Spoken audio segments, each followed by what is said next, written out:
Hello and welcome to tonight's LOL Esports Roundup. We're going to cover the series that took place this morning at Worlds 2023 in quarterfinals and then preview tomorrow's series. All the news, the player news and things like that are going on. There are a lot of moves that could be discussed. I will discuss them on Monday after quarterfinals are complete. Predictions, I am 37-11. So I had Gen G winning this one 3-2, BLG win 3-2. Somebody in my comment section, tried to say pretty much a gotcha, saying BLG didn't choke.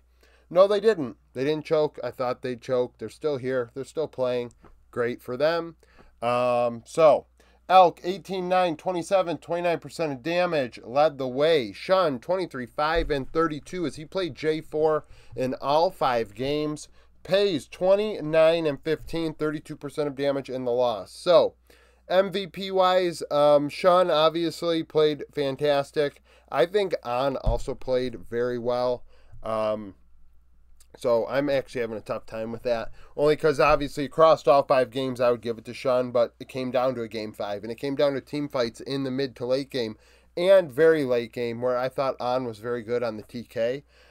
So I think there is a case to be made that An, when push came to shove at the most important time of the series, he was huge.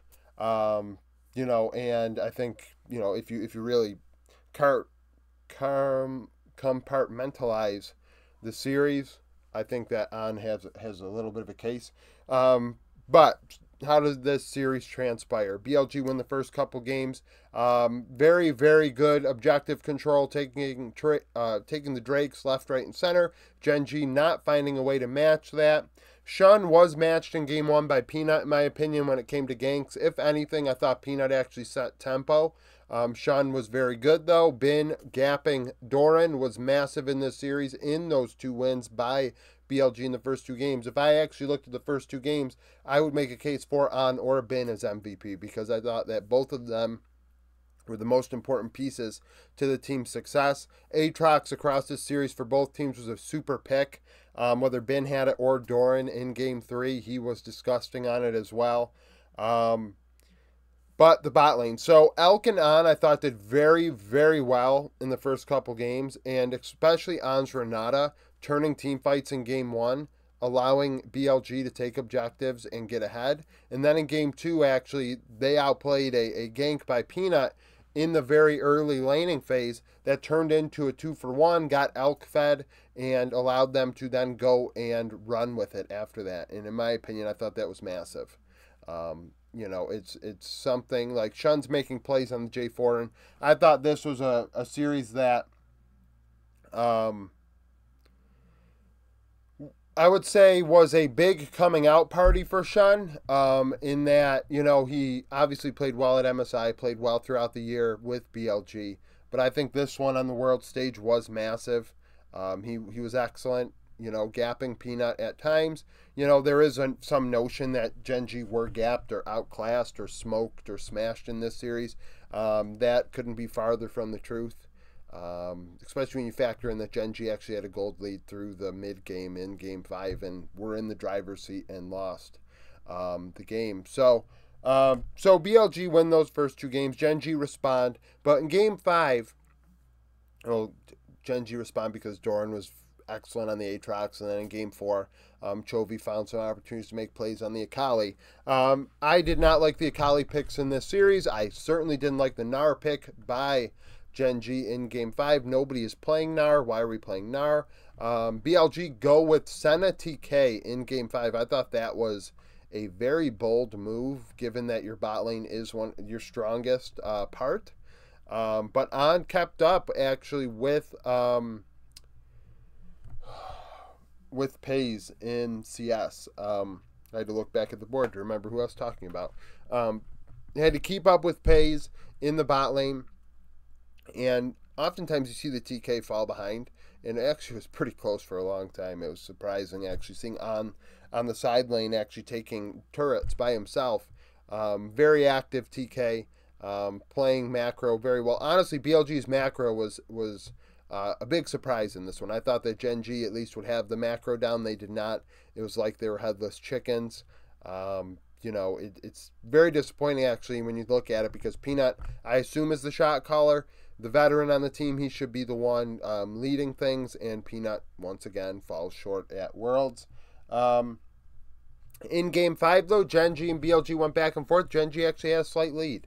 Now, was it a massive lead? No, but they had a lead. That was a couple, or even at points, 3K or so.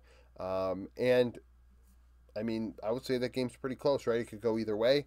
But in the late game, BLG just out-team fought them around objectives, and that's what ended up ending the game. And On's TK was super important. Shun on J4 was important. You know, Bin also finding moments to impact the game. I believe he had a rumble in Game 5, and giving Bin a champion like that is asking for trouble. Bin is the best carry-oriented top in the world. The reason why 369 gets ranked ahead of him is because 369 can play facilitators better than Bin can, by quite a lot. So, yeah, BLG win 3-2, and in my opinion, I think you go Shun or On as MVP. If you look at just Game 5 and the late game team fights, I thought On was really, really good on the TK. Shun only dying 5 times is also impressive on a J4. Don't get me wrong. To be able to pull that off is something. Definitely a big series out of him. And yeah, so BLG win. Sneak peek for tomorrow: KT, JDG. They've never played against each other, so these teams have never crossed paths, and actually, I don't count mid-season tournament 2020, so I don't care about BDD and Knight if they played in that one. Theoretically, Cuz and Kanavi could have played in CK. I don't know. I don't look at Academy stuff when it comes to these sneak peeks. So the only players that have actually played against each other head-to-head are Ruler and Aiming. So, Ruler played Aiming, obviously, in LCK last year, and Ruler would win 2-1. It was the final matchup for both teams in summer 2022. He would go 17-6 and 13, 32% of damage. Aiming 18-6, 17, 26% of damage in the loss. Obviously, 2 elite bot laners. At 15 minutes on average, Ruler was ahead about 100 gold, 11 CS, but Aiming was up 442 XP. So, in all 3 games, Aiming actually had an XP lead at 15 minutes. Obviously, a very different meta. We're only, you know, grasping at straws here when we're actually looking at this, because Twitch was played and Ela was played.